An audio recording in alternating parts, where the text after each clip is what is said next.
विजयी भव, एक इतिहास शाहू विचारातून निर्माण झालेला. लेखक संदीप रामराव काळे. विजयी भव या पुस्तकाचं अभिवाचन.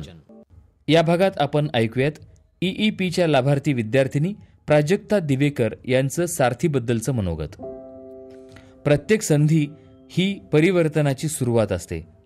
ती स्वीकारणाऱ्या हातांनाच यशाचा स्पर्श करता येतो.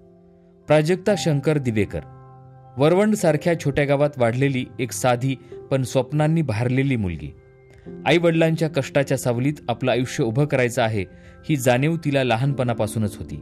आर्थिक अडचणी, मर्यादित साधनं आणि एकसुरी आयुष्य यामुळं तिचं स्वप्न पाहणं थांबलं नाही.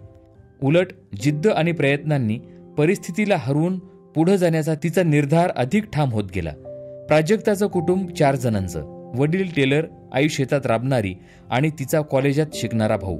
त्यांचं आयुष्य केवळ 10 गुंठ्याच्या शेतावर आणि वडिलांच्या मिळेल त्या कामावर अवलंबून होतं. मात्र प्राजक्ताच्या मनात एक ध्येय होतं, शिक्षणाच्या बळावर स्वतःचं आणि कुटुंबाचं भविष्य उज्ज्वल करण्याचं. तिच्या स्वप्नांना दिशा मिळाली ती छत्रपती शाहू महाराज संशोधन, प्रशिक्षण आणि मानव विकास संस्था अर्थात सारथीच्या माध्यमातून. प्राजक्ताला सुरुवातीला MSCIT कोर्सनं डिजिटल शिक्षणाची पहिली ओळख करून दिली. पण तिला हे जाणवलं की तिला फक्त माहितीपुरतं शिक्षण नकोय, तर भविष्यात उभं राहण्यासाठी ठोस कौशल्य हवीत. याच दरम्यान काकडे सरांनी तिला सारथी डिप्लोमाबद्दल माहिती दिली. हा डिप्लोमा म्हणजे मराठा, कुणबी आणि कुणबी मराठा समाजातील तरुणांसाठी जीवन बदलणारी संधी होती. प्राजक्तानं या कोर्ससाठी प्रवेश घेतला आणि तिच्या आयुष्याला एक नवीन गती मिळाली. Spoken English and communication course हा डिप्लोमाचा पहिला टप्पा होता. या कोर्सनं प्राजक्ताच्या बोलण्याच्या आत्मविश्वासाला नवी धार दिली. ती अगोदर इंग्रजी बोलताना कचरत होती, पण या कोर्सनंतर ती निर्धास्तपणे संवाद साधू लागली. केवळ भाषाच नव्हे तर संवादातून व्यक्तिमत्व कसं घडवायचं हे तिला इथं शिकता आलं. यानंतर आलेल्या IT स्किल्स कोर्सनं डिजिटल तंत्रज्ञानाचं महत्त्व तिच्या समोर मांडलं. तिला एक्सेल, वर्ड आणि पॉवर पॉइंट सारखी साधनं प्रभावीपणे वापरण्याची गोडी लागली. त्यानंतर ॲडव्हान्स एक्सेल आणि ॲडव्हान्स टॅली या कोर्सनं तिच्या कौशल्यांना उंची दिली. मोठ्या प्रमाणावर डेटा व्यवस्थापन, आकड्यांची जुळवाजुळव आणि अकाउंटिंगमधील बारकावे तिला आत्मसात झाले. हे केवळ कौशल्य नव्हतं, तर ती स्वतःला रोजगारक्षम बनवत होती.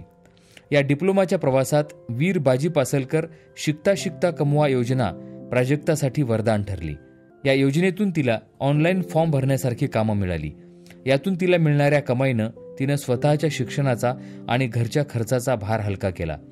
या योजनेतून मिळालेल्या पैशांनी तिनं तिच्या आईसाठी साडी घेतली. ती साडी भेट देताना तिच्या आईच्या चेहऱ्यावरचं समाधान पाहून प्राजक्ताला खऱ्या आनंदाचा अर्थ उमगला. सारथी डिप्लोमाच्या प्रवासात पुण्यात झालेल्या एका कार्यक्रमात सहभागी होण्याची संधी प्राजक्ताला मिळाली. तिथं तिला अशोक काकडे सर, अजित निंबाळकर सर आणि इतर तज्ज्ञांचं मार्गदर्शन मिळालं. त्या कार्यक्रमातून तिला शिक्षणाचा आणि कौशल्य विकासाचा खरा अर्थ समजला. ती फक्त शिक्षण घेत नव्हती, तर स्वतःच्या आयुष्याला आकार देत होती. डिप्लोमा पूर्ण झाल्यानंतर प्राजक्ताला सक्सेस कम्प्युटर इन्स्टिट्यूटमध्ये लर्निंग फॅसिलिटेटर म्हणून काम करण्याची संधी मिळाली. या नोकरीतून तिला घराला आर्थिक आधार देता आला, स्वतःच्या शिक्षणासाठीही खर्च करता आला. साध्या कुटुंबातून येऊन स्वतःच्या कष्टावर उभं राहण्याची जिद्द आणि क्षमता तिनं सारथीच्या माध्यमातून विकसित केली. आज प्राजक्ता फक्त स्वतःसाठीच यशस्वी ठरलेली नाही, तर ती इतरांसाठीही एक प्रेरणा बनली आहे. तिनं तिच्या मित्रमैत्रिणींना या कोर्सबद्दल माहिती दिली, त्यांनाही याचा लाभ घेण्यासाठी प्रोत्साहित केलं. सारथीनं दिलेलं शिक्षण आणि मार्गदर्शन तिच्या आयुष्याचा पाया ठरला आहे. जिथं मेहनतीला योग्य मार्गदर्शन मिळतं, तिथं यशाचं बीज फुलतं. प्राजक्ताचं आयुष्य हे याचं जिवंत उदाहरण आहे. साध्या कुटुंबातून आलेली एक मुलगी आज शिक्षण, कौशल्य आणि मेहनतीच्या जोरावर स्वतःचं आयुष्य घडवत आहे. तिचं यश केवळ तिचं नाही, तर सारथी डिप्लोमाने अनेक तरुणांसाठी उघडलेल्या संधीचं प्रतीक आहे. संधी ओळखून झपाटून काम करणाऱ्याला परिस्थिती कधीच हरवू शकत नाही. सारथीनं प्राजक्तासारख्या मुलीला दिलेलं बळ हे फक्त तिच्यासाठी नाही, तर समाजासाठीही एक प्रेरणा आहे. ही प्रेरणा अधिकाधिक तरुणांपर्यंत पोहोचवायला हवी, कारण शिक्षणाचं सामर्थ्य आणि जिद्दीची ताकद एकत्र आली तर जग बदलण्याचं स्वप्न साकार होऊ शकतं.